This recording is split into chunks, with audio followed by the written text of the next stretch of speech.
Hey, hello everyone. We are going to start our webinar. This one is on learning theories, and it's the first in a series of 4 webinars focusing on how to improve instruction for the classroom. And perfect. Thank you, David. Yep. Okay, so my name is Aaron Appleby, and my co-presenter is David Grimes, and we are both instructional designers with Sienna Education Services. And Sienna Education Services, we are, focusing on the transformative power of education, and we have a few different sectors as part of our company that we work with. We do licensing, compliance, and accreditation, which many of you are probably familiar with at your schools. We do software development and support for various learning solutions, and we do brand and marketing. And then myself and David are heads of our curriculum development department, where we work with various institutions and organizations helping to do curriculum development, curriculum strategic services, and basically any other needs that clients may have when it comes to curriculum, writing reviews, and accreditation processes. So for this webinar and this series, again, this is the first of a 4-part series that we will have, today being the first on Tuesday, the next one this coming Thursday, and the other 2 coming next Tuesday and Thursday. And at any point, feel free to post questions in our chat, and we will have one of a few of us here monitoring that chat. And if you do have questions, comments, or anything like that, feel free to share them. We will definitely do our best to address any and all questions possible. We are anticipating over 800 attendees, so we may not be able to get to every question, but if you put it in there, we will definitely look at it and do our best to address that. We will also have throughout the presentation a few questions we'll be posing to you guys as the learners of this webinar, as the audience, to start to get some ideas flowing, a little interaction. And so feel free, again, to share with us, and at any point, if we do see questions and can address them as part of this presentation, we will definitely make sure to do so. Okay, and so this presentation, as I said, we are going to be talking about learning theories and basically going on a background of some of the primary learning theories that you might be working with, either knowingly or just through your own practices and noticing what's working better than other things and what isn't. So the first thing we're kind of discussing is, what are the purposes of learning theories? What do they actually do?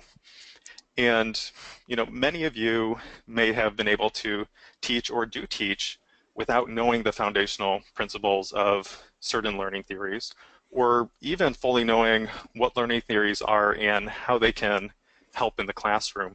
And that's not a bad thing. But what we're here to do is kind of give you a background of some of these learning theories and show you how having that understanding, having that knowledge of how these learning theories work, where they derived from, this can actually help you to enhance your courses and understand the why of the functionality of instruction and how instruction is working and why students learn the way they do. And so some of the ideas with learning theories, some of the purposes, it's to add that reason and understanding to best practices. Again, as educators, we know how to teach. We know how to educate our students, but having that foundational knowledge of why that's working, it can help us take some of these anecdotal examples of what's working and what isn't, and being able to apply those to different situations. And so through the understanding of how this learning process works in students, we're able to extrapolate the good and bad and to place that into those different scenarios. And ultimately, we're intending this to make us more effective educators, to improve our instruction, improve our connection to students, and ultimately improve the student learning experience. And so with all of this in mind, we're going to take a look at three learning theories that more or less are very fundamental to everyday instruction, everyday classes, and these are behaviorism, constructivism, and social learning theory. And so the first one we're going to look at is behaviorism, and this is one of the earliest forms of education. This dates all the way back to, single room schoolhouses where you had a teacher going and teaching people of all different ages at the same time. And in education, that's where it kind of derives from. But it actually came about in a different way, this one coming primarily out of the biology and psychology sectors with various, at that time, a lot of the biologists were also psychologists and led to initial human psychology and understanding. And so they would do experiments with both animals and early human experiments and focus on learning of behaviors, quite literally. And so the observation of these learned behaviors in both animal and human species led to some of these derivations and understandings of behaviorism and how they can actually impact the human learning experience as it relates from, toddler and early childhood education all the way through adult education. And so some of the examples of this, just to give you kind of a brief idea of that, and then we'll discuss some of the principles a little further.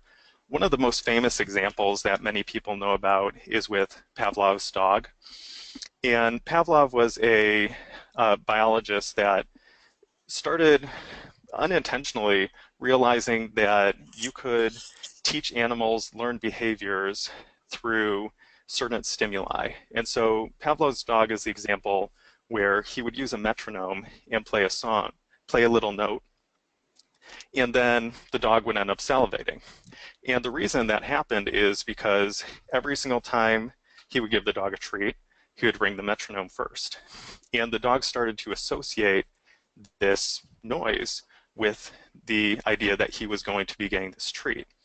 And so that's one of the early foundational ideas for this idea of behaviorism is the stimuli and ultimately the response from, in this case, a dog, but as we'll extrapolate to the stimulus from the educator and then the response from the learner.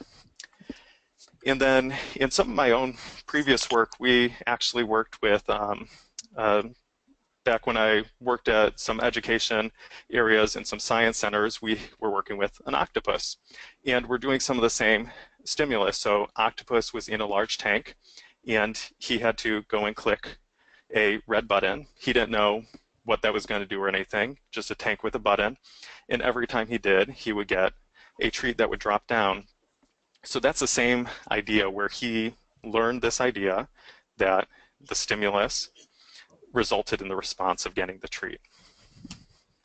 Cool. Thanks, Aaron. So let's take that background information and kind of apply it to our realm that we're used to, and that's the classroom. So when we look at behaviorism, we're looking at the method where basically what I like to call is you're on the stage. You are the person, the all wise one who imparts knowledge onto your audience. And so this observable behavior, where you can see if a student is successful or not, is what is stressed in this type of environment. Now, what you want to know is that in this environment, the learner is basically a passive learner. You are, again, the sage on the stage. You are the one lecturing, imparting your knowledge onto the students. And so the focus is going to be you as the educator, as the instructor, and you're the knowledge sharer. So what you would do is the system that you would see in the classroom, and we're probably all familiar with this because I think we've either seen it or been part of this before as a student ourselves, is you would see the instructor deliver the content. The student might study to commit knowledge to memory, whether it's reading a book or listening to you taking notes. They complete an assessment afterwards, and then that feedback is provided based on his or her responses, and then that's how you can tell if the student is getting something or not getting something. So again, you're the information provider, the students are the information receivers, they're passive, and then they have this kind of assessment at the end to kind of test that knowledge that you're sharing with them.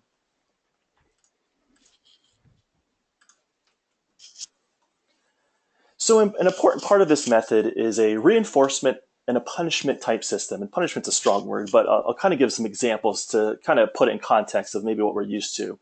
So reinforcement, it might be something as simple as, you give an A for effort on homework, or you give praise to a student. Another type of reinforcement is maybe, building some type of learning contract with a student, a behavioral contract with a student if they're not completing work. So you might say, hey, you're missing a lot of work or something's happening. How about you stay after class? You work with a tutor in the media center or something like that. And that's a contract. You're reinforcing, that rote memorization, that learning. And then a punishment example could be, giving a 0 for late work, saying 3 tardies equals an absence, and so on. So you're kind of, funneling that learning behavior by this mechanism of, reinforcement, giving some rewards for some good stuff, and bad stuff is a punishment. So again, looking at this in your class, again, I mentioned this before, you'll see rote learning is often emphasized. Memorization through repetition is what one of my instructors used to say to me.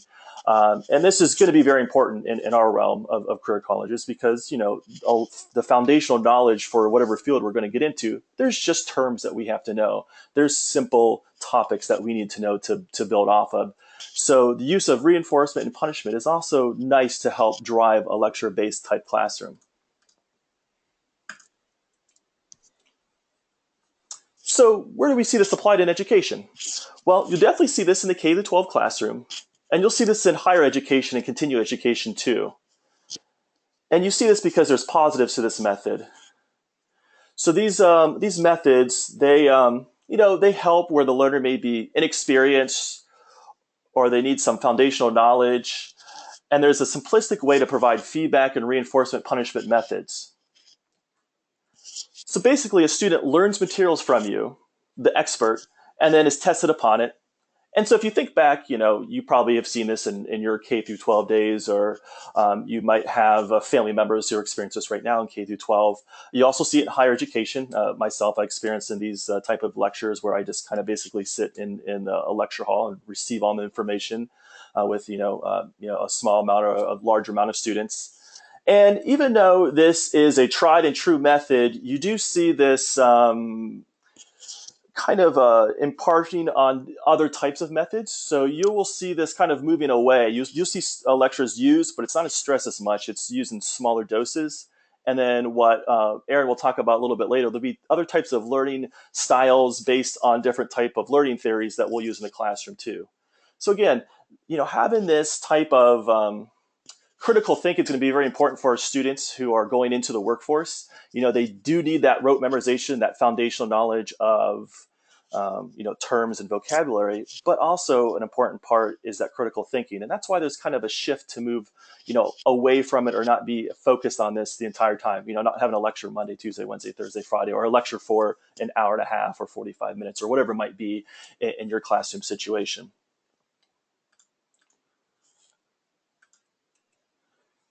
So a couple examples of behaviorism. I like seeing, an educator lecturing to a student, just basically the sage on the stage. And you might see this and you might actually partake in this, and that's great.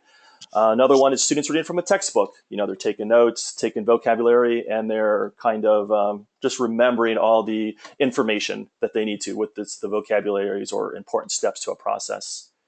And then you'll see students taking exams. You pass out the exam, they all take it at the end of the unit, and then they, see what kind of grade they get, and they either get it or they don't get it. They might have to review it, and then they move on to bigger and better things in your class.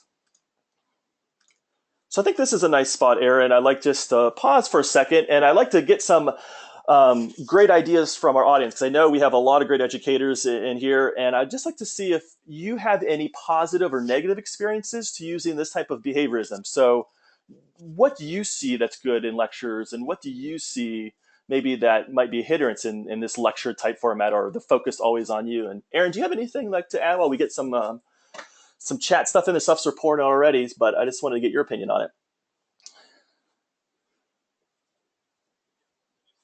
Yep, you're good and clear.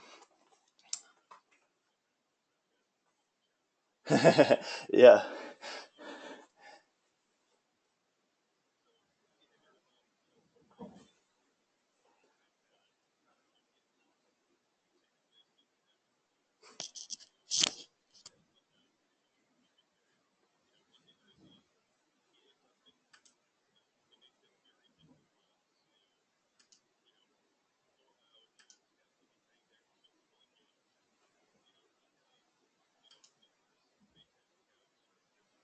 So we're getting a lot of good comments in the questions section.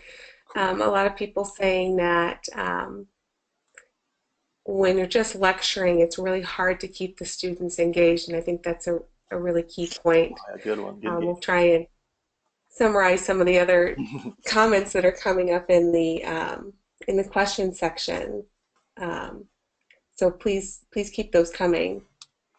Yeah, thanks, Jen. And Aaron, I think what I'd like to do is maybe we're getting a lot of good ones, and we don't have time to share them all, but I might, if we could share these afterwards, we can share some of these good responses. We'll kind of go through these later on today and kind of make a nice little sheet for everybody to kind of share some great ideas. There's a lot of them coming through, so I appreciate all the great stuff. This is nice. All right. So there's as they come through. Well, so I'll keep tabs on them. Aaron, you keep tabs on them, and then let's move on to the next one. Perfect. And so now we're going to be talking about constructivism. And if anybody has any difficulties hearing, let us know in the question section. We'll definitely try and help that. So thank you for sending that along. So constructivism is perfect. Thank you. Constructivism is based out of an idea um, from an education researcher, psychologist, Piaget, and basically derived from the idea of schemas, accommodation, and assimilation. And so we're going to look into this at the surface level and then get an understanding of what these actually are and then how we have been using them as educators already. And so assimilation, it's basically the perception and adaptation to new ideas. So basically, we're taking new ideas and can apply them to other situations. More or less, with our adult educators, a lot of times they come in with a lot of preconceived notions about things, life experiences, and these are influencing how they learn moving forward. And so, a fun example that I like to look at is when anyone hears the phrase, the snack that smiles back, we all want to go and respond, goldfish. And that's might not be because we all like goldfish or anything like that, but advertising, things that we've seen, things that we've done, they all are reflected in this experience and how we go and react and adapt to new information. And so we've essentially created this schema for ourselves that the phrase is related to goldfish. So if a child, sees an unfamiliar animal and identifies it as a dog, that's probably because the child might have a dog, or they've been told before, yes, a small animal is a dog.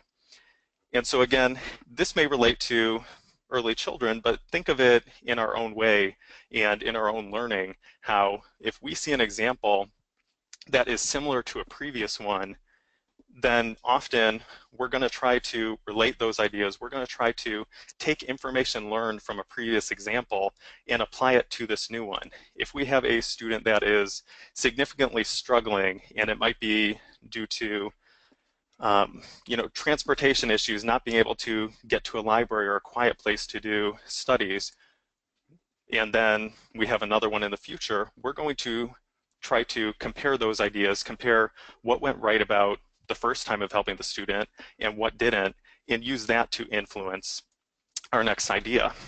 And so this idea of accommodation, it basically comes from these errors or failures.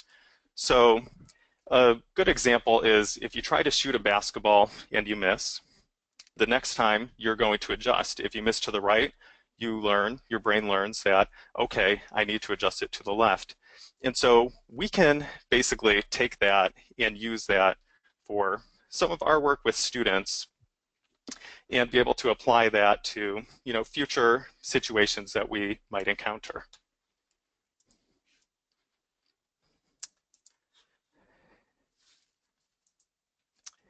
And so then, what is constructivism?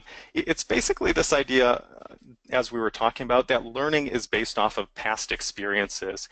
Everything that we have learned, it influences everything that we will learn and everything about how we try to learn. And so there's not a good or bad to this. This is not saying that, people that have been more privileged in life have had greater experiences. That doesn't necessarily mean they're at an advantage. It just means they have a different perspective.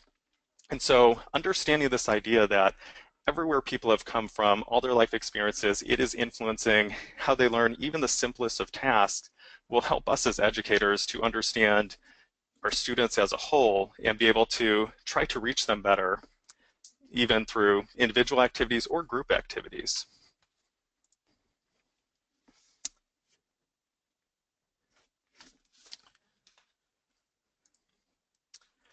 So then constructivism, one of the main differences between it and behaviorism is that we are making the learner active. The learner is no longer passive, and the instructor yourself is no longer just the sage on the stage. Instead, the student, the learner, they're constructing knowledge instead of simply acquiring it from you giving it to them. And so as an educator, you basically serve a role of facilitator. And this is a role that most of us educators, we work best in, because as a facilitator, we are able to be a true educator. We're no longer serving solely as a subject matter expert, just imparting knowledge as you would in behaviorism, but we're instead working with the student to help them understand what's going on, understanding the concepts, and understanding all the information so they can be able to use it for the purposes that they might be needing later on. So the entire purpose of this is essentially to instill this intrinsic motivation. And this is the idea that a student is motivated by the desire to learn, or the want to basically improve themselves in that way.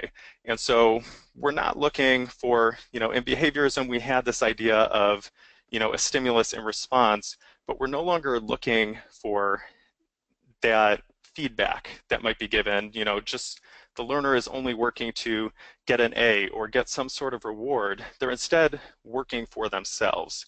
And so this is one of the big things that we're definitely looking for as instructors. So essentially, the process is as important as the product. So we're no longer just looking for that final grade. We want to take the student from the start throughout the learning process and ensure that they are being helped throughout the entire process of this, basically. We are trying to coach them through so that they not only have the knowledge, but they also have the skills, they can apply what they have learned, and we're basically having them reach whatever pinnacle point that they want with regards to the subject matter. So in application, constructivism is very prevalent in K through 12, and we're seeing a much greater boom in the higher education of recent. K through 12, one of the big reasons that it has been prevalent for so long is that the younger the learner, often the shorter their attention span. So you need to keep them engaged, and you also need them to know how to do things, how to process things, how to react to things, how to do things in an integrated manner. And that's one of the big things with career colleges and adult learners that we're actually trying to do, is we are working with these learners not just to have them know the knowledge and get out with a passing grade, but instead be able to take that to a job, be able to take that to a career. And so in adult education, that is the big goal with that, and that's how that kind of translates over. The big thing with adults, as we've been saying, is they come in with so much more pre-existing knowledge, and so their schemas are already built oftentimes, and so we're having to work with all these preconceived ideas, preconceived notions about not only the topics, but also about learning itself. And one of the things that I really like to do with those types of learners, with adult learners, is really use those experiences, use what they know and leverage that. They have had many experiences that can lend very nicely to discussions, interactions, and this engagement that is all part of constructivism. And so this really works well with the hands-on job training, experiences like that. And that's kind of where constructive application can come from and start to go in your fields.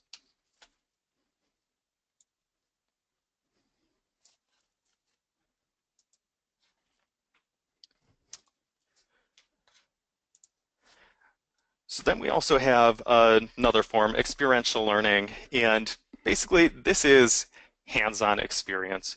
This is where you maybe set up a scenario in your classroom, have everyone take a role and go through that process. This is based on, observation and reflection. So you go through the process of maybe watching an expert do something. You can then reflect on that process and do it yourself. And so this is all about that end result being, what can I do as a learner taking part in that? What am I getting from that?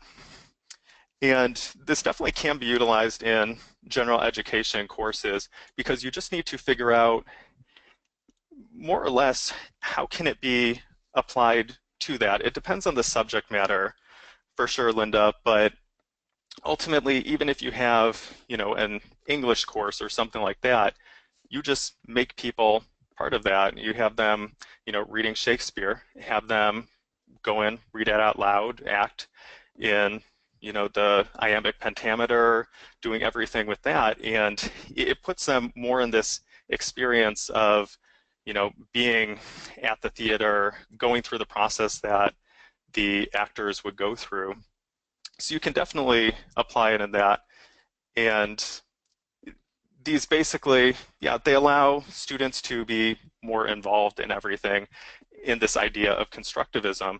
So, they're testing new formed ideas, new formed concepts, those going and watching, the students up there going through the play might have ideas from what they're doing or understand the experience better, and then when it's their turn, they can go and adapt things accordingly. And so it's all about this adaptation from the entire process. So then with constructivism, as we've started to talk about and touch on, there are so many examples, and there isn't an end basically to the different types of examples we can have. Open-ended questions, group-centric work, problem solving. You can have all sorts of different things. One of the examples that I really like to share is actually from working with a junior high science class, and I was doing some work where we were doing some hands-on experiments with them, and one of them that we did was it was about 8 to 10 components of a complex machine, and they're basically building blocks to this. They had various levers, various pulleys, and individually, honestly, they didn't make a lot of sense. And we hand them to the students and say, okay, go for it. No other instructions, just let them play around and see what they can make. And amazingly, they're able to go through the process of putting these pieces together, fitting it up to make this incredibly complex system. That was the intended idea of the project. So constructivism, it really supports this idea of the student being in charge of their learning, and you just facilitating this process, encouraging and helping with confusion along the way. And that example, it just kind of shows innately we want to make connections between things. We as humans, we are continually learning based on experiences and adapting to new situations. And this idea allows us to go oftentimes with very minimal instructions and be able to complete a task or understand an idea. And this type of learning where you're going through that process, you're going through trial and error and making mistakes, it can help you not only understand the end result of where you get to, but also along the way understand that entire process of how you got there to improve your learning and also improve your understanding of the concepts.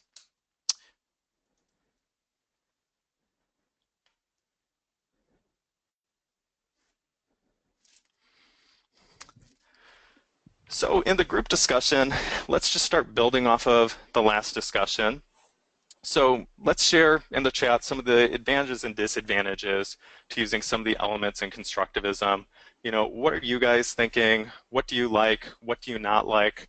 And think especially, you know, we can come up with some really good ones as people have been sharing engagement and, um, you know, just a variety of different things that can be done through constructivism, but also start to think about some of the negatives because there are some negatives as well. And David, do you have, what Yeah. about some of your thoughts on Well, how? I'm going to steal some from great ideas from the chat here. I see time. It's, you know, a lecture is a lot simpler and more efficient, where this might take a little more time. So that's a good one.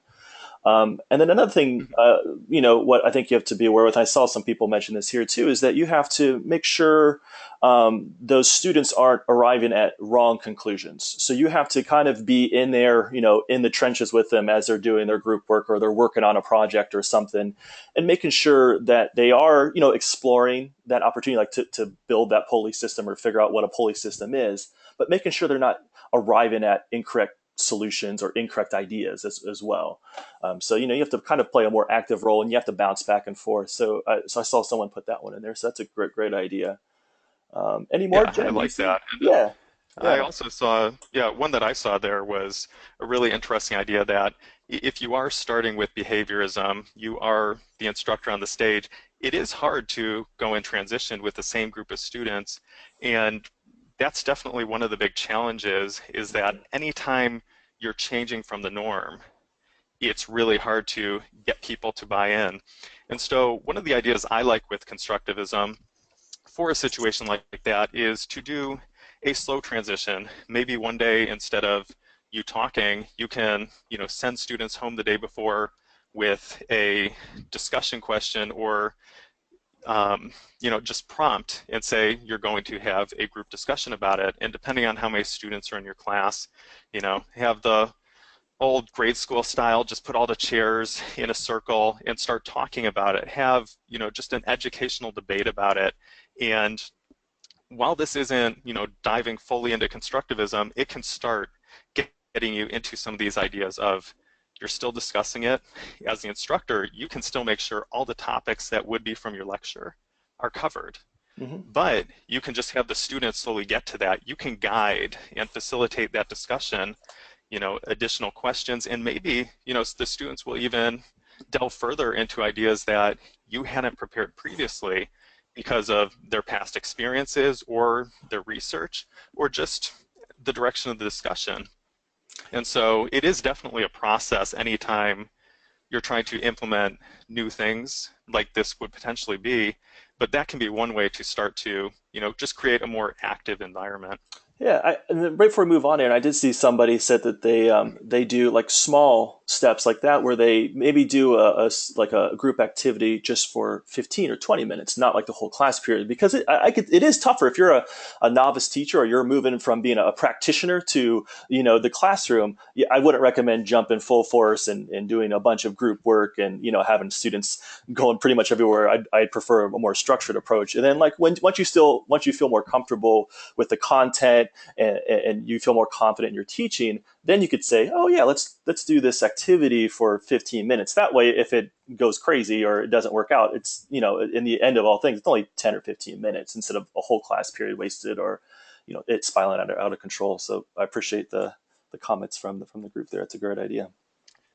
Yeah, and one of the other questions that I saw, which I really like, is the idea that what if you have students that are not motivated? Hmm. And that is a just either good or bad situation, depending on how you want to look at it. I think that is presents a fun challenge personally, and you can see that a lot with David. I'm sure you know, like gen eds, you can run into that, especially because, you know, maybe it's not something that the student actually wants to take, but they have to. And in a case like that, you know, it becomes really difficult. You know, typically in the program, these are, continuing education learners. This is not, for most of them at least, this is a decision to continue their education. So there is some sort of motivation there, be it, intrinsic or extrinsic, looking for, more money or better opportunities. However it would be, they are there to better themselves. And so in most of those core classes, you probably can find some motivation that they have and be able to work with them on that. But in those gen eds, it does make it particularly difficult. And one of the ways that I like to go about that is just diversifying some of the instruction, having different activities, and finding ways to connect with all different types of learners. Because ultimately, we can have 100 students come into our classroom, and we may be able to safely anticipate 95% of them fit into this, black and white demographic. But once you get outside of that idea of the norm, the common, then you have to kind of try to work with what might work for any learner that can come in here. And so if you start to think about some of those ideas, just keeping things different, trying to get out of some of the monotony of, typical instruction, that's some of the best ways that I've found to really connect with those learners that initially seem unmotivated, but maybe you'll really engage them with a given assignment or a given type of interactive activity in class. And that can basically help to motivate them, help to bring them in for the rest of the course. Yeah, and that's actually a perfect segue to our next theory, keeping this how to motivate a student, or push that motivation a little bit higher in students. And so we're going to take a look at social learning theory. So keep that in mind as we go through it, and hopefully you might have an aha moment in your own case. So social learning theory, just a little background on this one. Basically, learning happens through social interactions instead of individually. And so this kind of traces back to a couple different people, but the one I wanted to kind of point out was Albert Bandura's work. And he stressed learning happens from observing, imitating, and modeling. And so that's what the kind of foundation, this background is. And it kind of combines concepts from behavioralism. So if you like a little bit of stuff from behavioralism, that's good. If you like a little stuff from constructivism, that's good. You kind of mold it into this social learning theory. So with this social learning theory, let's figure out what is it then? Maybe it piques your interest. What you want to do is observation is going to be the key point here. So this observation is stressed, and the learners are more active in your classroom environment. So it takes that constructivism approach and makes the students a little bit more active. So maybe that's motivating for them. And it's a good way to instill model behavior and interactions in a social context. So again, I'm keeping the end goal in mind for my students when they go out and graduate, beyond graduation, they want to get this job. Working in teams is going to be very helpful. Working with other people are going to be very helpful. So that's why I kind of like this learning theory.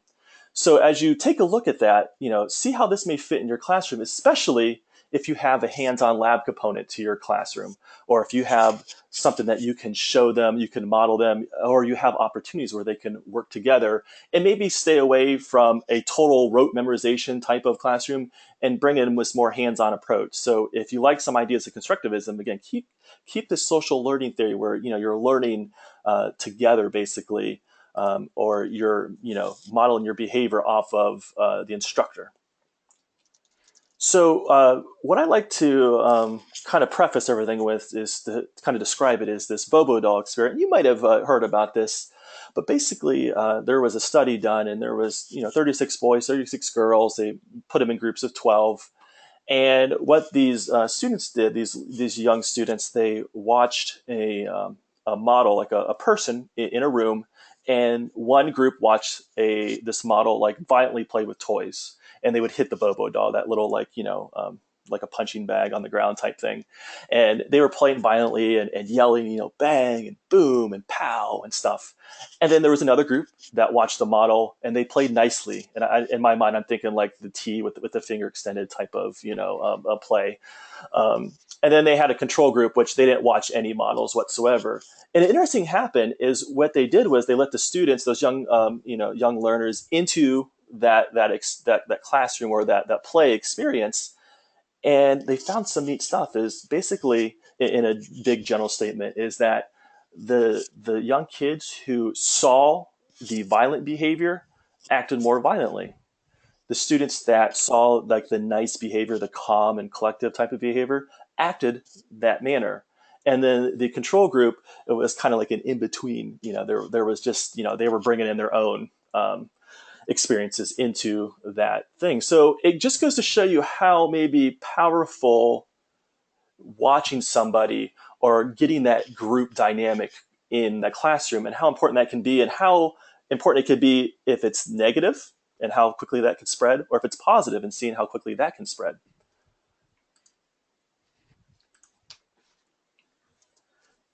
So some of this application is, you see students kind of taking on a more ownership of the learning. So one way some instructors bring in the social kind of group mentality together is that they might invite them to do some of the goal setting for the class. For example, I might have a couple activities I want to do next. Let's vote upon it. Or what do you guys feel like doing first? Or what do you guys feel like doing next? And so having kind of that where that more control or that ownership can help with that motivation for some people. It brings in that intrinsic, that all important intrinsic motivation that complements maybe the extrinsic motivation of wanting to graduate, get a job, and so on. So that's one way to look at it. There's another two or so applications I want to share with you that might fit into your classroom is this collaborative style learning approach. So what you're going to see is a more interactive, a more collaborative type of classroom. And from demonstrations to group work, you could create like a positive classroom environment with hysteria in mind. So again, thinking about this and thinking about how you conduct yourself and how important that is in the classroom. So when I'm showing my students how to give blood pressure, for example, and how to take it and do some other processes, it's really important. And I stress on myself to do it accurately, to do it, efficiently, because they're watching me do it and they're going to mimic me. And that goes on to other students. So when they're watching their classmates, we have to, keep a professionalism idea in mind. We have to keep this, doing things by the book and by the correct procedures, because it's that mentality where, you have that one person who does it wrong, or that one person who's like, who's goofing around, and it kind of spreads. And I think of it as, if you surround yourself with positive people, you become more positive yourself. You kind of just feel more positive. Opposite end, if you surround yourself with like a Debbie Downer type person, it's kind of hard to bring yourself up. So with this learning theory in mind, you could kind of, pick out good people who could be leaders and put them as group leaders, for example, and have them kind of mold and sculpt that social learning in that individual group. And you as well, making sure you're excited to do it. You might teach the same class a couple times a day. This might be your 185th time teaching this class. So overall, you have to maintain that same level of, interest and enthusiasm as you did, from day one when you first taught it. So again, just keeping this model behavior in mind is going to be kind of important. So what I like to see is, some of this, student-teacher engagement you want to be especially aware of, because again, you're going to be mostly the model they're looking after, especially if you're not ready to do these group work type things yet, you're going to be it. So they're going to model their behavior off of you. So again, your model as soon as you step in that classroom, as you do certain procedures, as as they leave when the bell hits or it's time to go. They're going to be modeling their behavior off of you and other people. So it's good to have some type of model where you're keeping the atmosphere of the classroom positive and constructive as well. Some examples like just to share with you here is the way to kind of instill this social learning theory, and it doesn't have to be just with group work and stuff like that or demonstrations, but you can have guests or expert speakers. Again, what way to motivate people is to take somebody actually from the field who has been, whether it's a graduate student who's out in the field, that they can relate to them. Maybe it's a professional in the community that, most people may know, or they pass by that business, probably on the main street most days, and they could bring that person in and talk about their own experiences, how they do stuff. And again, as a student in that social learning, they're learning from that guest speaker being that model behavior and kind of sharing what they like to do. And that could help the students as well. And again, just doing kind of group and exploratory activities, for 15 minutes for the whole class period for a couple of days, or watching demonstrations. If it doesn't have to be live, if you happen to have an online classroom component, or you like to supplement stuff that students could, do stuff outside of the classroom, you can provide, demonstration videos, for example, and have them, take, experiences and actions through not a guest speaker in-house, but maybe kind of a guest speaker, through some type of YouTube link or some other professional video, whether maybe you record it yourself and so on. So those are some good examples. I like them. And so that's going to take us to our last step here is thinking about some advantages and disadvantages that you see or maybe you've experienced in social learning theory. So I want to kick this back to Aaron and see if you have any, if you have any things that you'd like to share or any experiences that you've gone through or have you seen? Yeah, so to answer actually a couple of questions that have come through, I can answer Awesome. that in Good. this question. So, one of the advantages of social learning theory is that it can help students that might lack motivation for a variety of reasons. Again, our students are here because they want to learn. They have some sort of motivation. The cool part of social learning theory is that you're using group learning. If you have, someone that might come from a lower socioeconomic level that, might not have education as the main priority because the main priority is keeping food on the table or something like that, well, you have multiple people, odds are, that are in a similar place like that in the class, or you have them, working together, discussing things together. They might have, getting back to some of the constructivist ideas, some of the same, earlier concepts that are leading to wanting to better their education or just affecting their learning in some way, impacting how they're learning things. And so if you have people working together and sharing their ideas, discussing these ideas, and you sort of learn and feed off of what's motivating other people in the classroom. And again, it could be out of necessity, it could be out of want, but having people work together, having people start to see, oh, this is why this person is in this course or in this program, this is what they're trying to achieve. Someone tries to strive to say, or to identify it to themselves in the idea of constructivism, which is, hey, I can relate to that.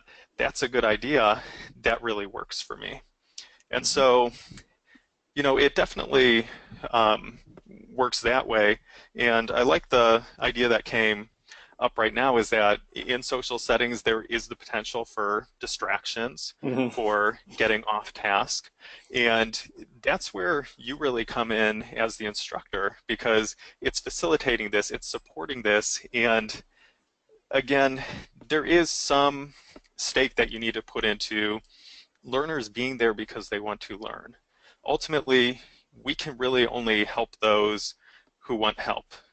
If they don't or they don't realize that, you can try to get them there, but until they get there, until you can help them understand this is why they're here, this is how you need to go about your learning, here's how we can help you, it's very difficult as an instructor and it's at times impossible. And so that is one of the challenges, but I like social learning theory in the sense that it does help, bring people together and have them work towards joint goals. Mhm. Excellent. Thanks, Aaron. I appreciate it. Thank you, everybody. Ideas. There's a lot more streaming through it. I do like that because it's one of those things. It does invite more distractions, but in the same sense, keeping that idea of professionalism in their minds. I always try to relate career goals to them because that's the main reason. They might not be there to learn per se. They're there to earn a career. So I always say, keep it professionalism in class. It's that practice makes perfect. Way back to behavioralism, that if we practice this enough and we be in a professional manner and we act in a professional way, that's going to help us down the line. So I always like to remind my students that as we go through some of this stuff, because it is difficult. It is easy to lead to distractions. At the same time, I try to quell those as fast as possible. And again, I try to pick some group leaders or some key people to be models of great group interactions, to lead the discussion. And again, if you have one person acting out, if you quell it, it's not going to sprout up two, three, four, or that one corner. I always like that one corner or that back row is not going to start acting out as well. So that's kind of where I like to come from, is always have that career focused goal in my classroom. I try to remind them about that. And sometimes that helps because I think that for them, that's what they're really striving for in the very end. All right. So there's a lot more going through, but I think I want to kind of wrap things up here, Aaron. I'm going to kick it back to you. Yeah, so while we're kind of wrapping up the summary and everything like that, want to just have people, start to share some ideas of which learning theory or combination of learning theories do you think you would use if resources were no option? So if you Yeah. didn't have to worry about money, if you didn't have to worry about time, in just an ideal, perfect instructional situation, what theory or theories would you be using out of those we've talked about? And we'll start to get into why that matters a little bit in the closing minutes here. And so the first thing to say is there is no right learning theory. You can clearly see, my personal preference is towards interaction and, the social and constructivist learning theories. But if you're using a behaviorist approach, that's not necessarily a bad thing. In this webinar here, we're having to primarily employ that technique. When you're dealing with, up to 800 participants, it's hard to kind of go beyond that. And so you need to, use what works best for your class, your situation, and your learners. And one of the overall goals of this is just to kind of get you guys familiar with the other ones and start to understand how you can start applying these. There's many other learning theories that do stem from these, and it may be appropriate to use various aspects of them. If I was setting up a situation, I would be using aspects of all of these, because at times it is important to lecture to students to give them basic information, but I really like having students be interactive and striving to learn for themselves.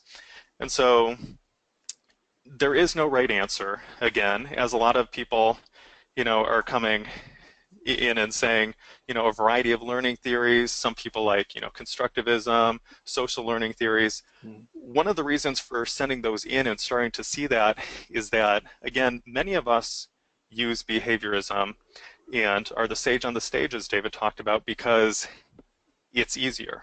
It's easier, it is cheaper, and in terms of we just have to develop a lecture, we don't have to figure out the rest, and we can reuse it over and over.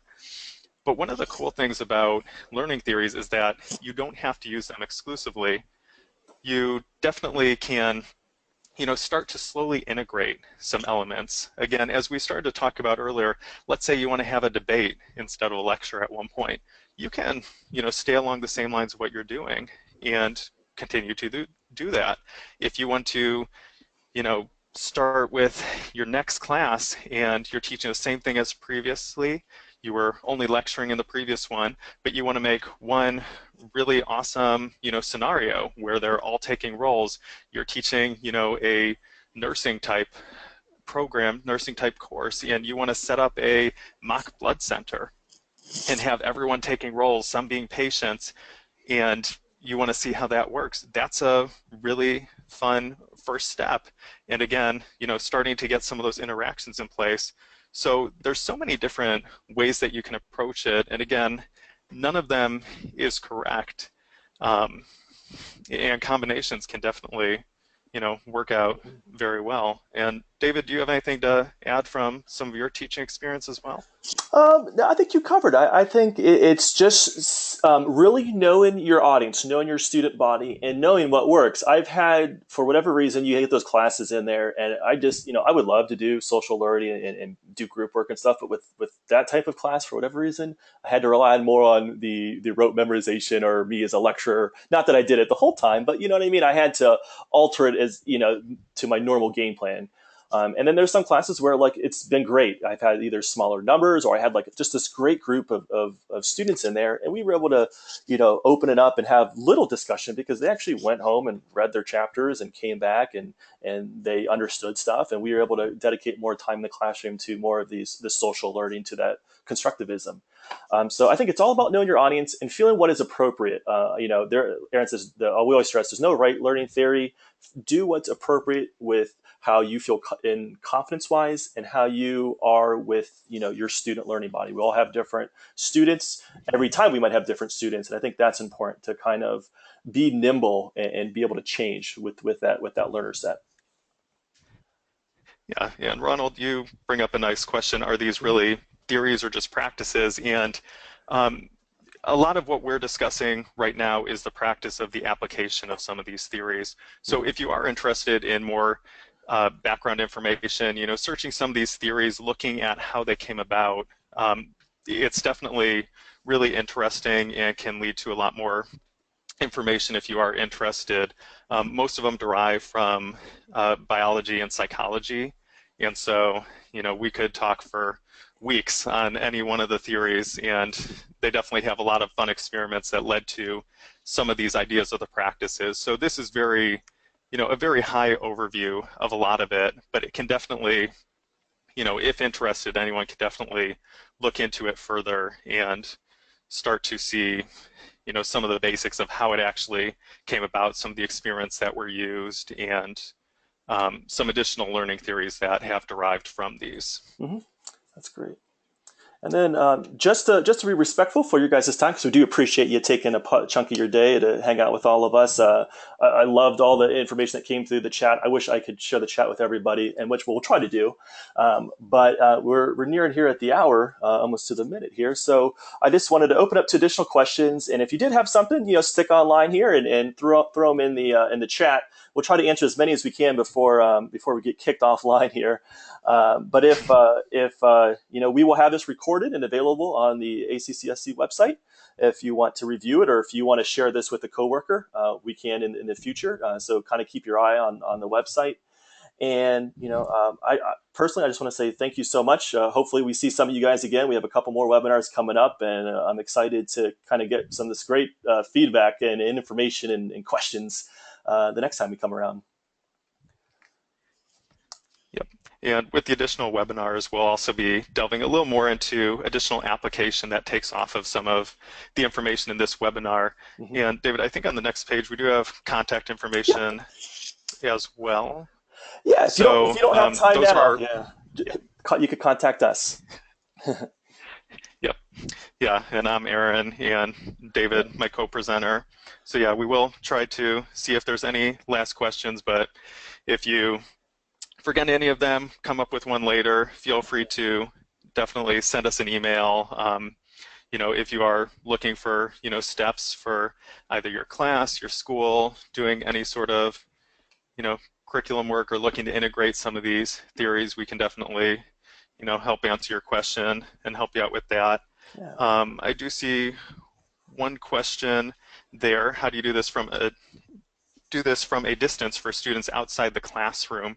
So for distance education or online-based education, one of the best ways to start to get interaction that we've seen is through interactive online discussion boards.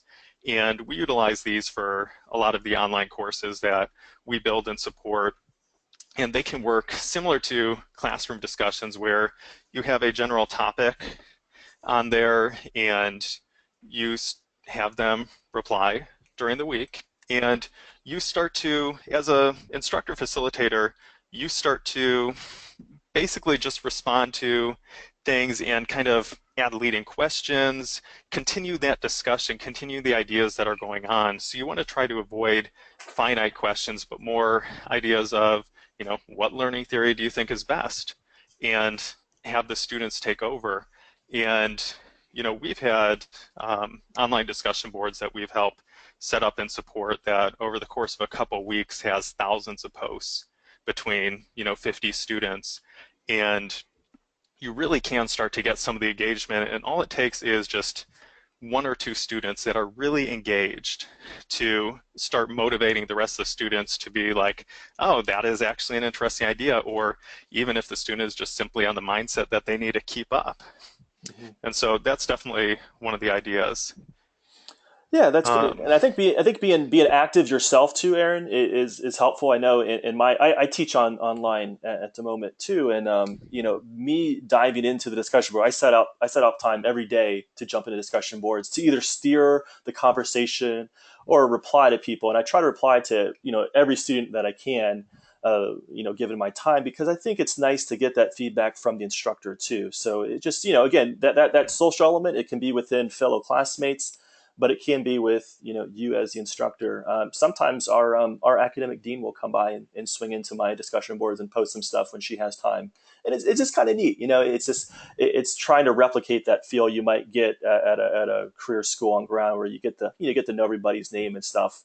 And little things that we do is we try to, you know, encourage, if you can, to have some type of, you know, little avatar or profile picture. So when I post my discussion board, it's my face, or it's the Cleveland Browns or the Pittsburgh Steelers or the New England Patriots or whatever, you know, because if people want to show their photo, that's okay too. But we try to, you know, and that might prompt engagement. Oh, that's, you know, Aaron's a, you know, this type of fan. He's a Bears fan. Oh, you know, I don't like the Bears. But then we kind of, you know, I kind of get that group camaraderie experience with it.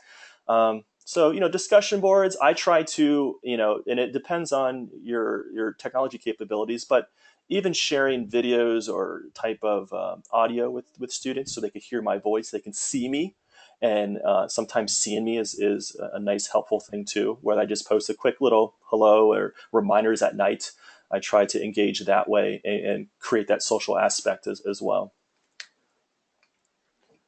and then I see a couple questions about how to get a copy. So this is being recorded, and it will be, I'm not sure the timeline for it, but it will be placed on the ACCSC website. So Mm-hmm. you can view all the information from the PowerPoint as well as the questions and our explanations and everything there. Mm-hmm. And then another question I saw come through, is there an easy way to identify what a student's schema is when you're trying to help them with a particular subject? That's a good one. And easy way, there's definitely not an easy way, but there are definitely ways as well. If you start with some more open-ended discussions, open-ended assignments, open-ended projects, you can start to see basically a student's viewpoint, where they're coming from. And, you know, in discussion questions for, you know, maybe an introductory section, I like to have like, what is your background with this? What are some things that have influenced the reason you want to join this? Almost as you would like a profile page for the student on social media or on an online course. Mm-hmm. You can get to know them a little and start to make inferences as to, you know, what their background is, what might influence them, and therefore how to help teach them. Because, you know, people have so many different, you know, walks of life they might be coming from, so many different backgrounds, and ultimately it's really hard to, you know, just hone in on, yes, you know, David here, as he alluded to, is a Browns fan, sadly, and, you know, that might impact some of the ways he thinks about things, but without the learner themselves giving up that information or sharing that in some way, it's really difficult to tell. We Mm-hmm. can only make, you know, assumptions based on things we might see, timeliness, how much they participate in various aspects like that. So I definitely like, you know, starting with those introductory activities to try to have people share, have them give basically you a little more insight into them so you can help, you know, shape the rest of the course and help to identify more with them if they might need more help or have different ways of thinking about things. Yeah, and let me just add one quick thing here, if you don't mind, is that what I like to do at our campus is have a good relationship with the admissions department, because they're the ones who get to really know the students. They work with them a lot before they hand them off to the academic, you know, people, us. So having a relationship and getting, you know, like Aaron said, getting that background knowledge, where did this person work, what, you know, where they're coming from, that can help out as well. And having a kind of, and you have to be careful about this, but having some like a share session in a faculty meeting to kind of give a heads up on too. We like to share, you know, students, because, you know, if Aaron is a problem student in my class, but he's doing okay in Miss So and So's class, then we can kind of get to the bottom of some stuff too. So, but on top of that, you can find out some background information as we start off the new module, for example, where maybe they've been in my class and now they're getting into their core classes, their medical assisting or like a refrigeration type class or whatever it might be. They might appreciate some of that knowledge that I could help them out, because then that way that instructor is not starting off with a blank slate, and that they could kind of maybe mold or get a feel for their incoming students. Yeah, as David's saying, basically use all the resources you have at your disposal, and it can definitely go a long way.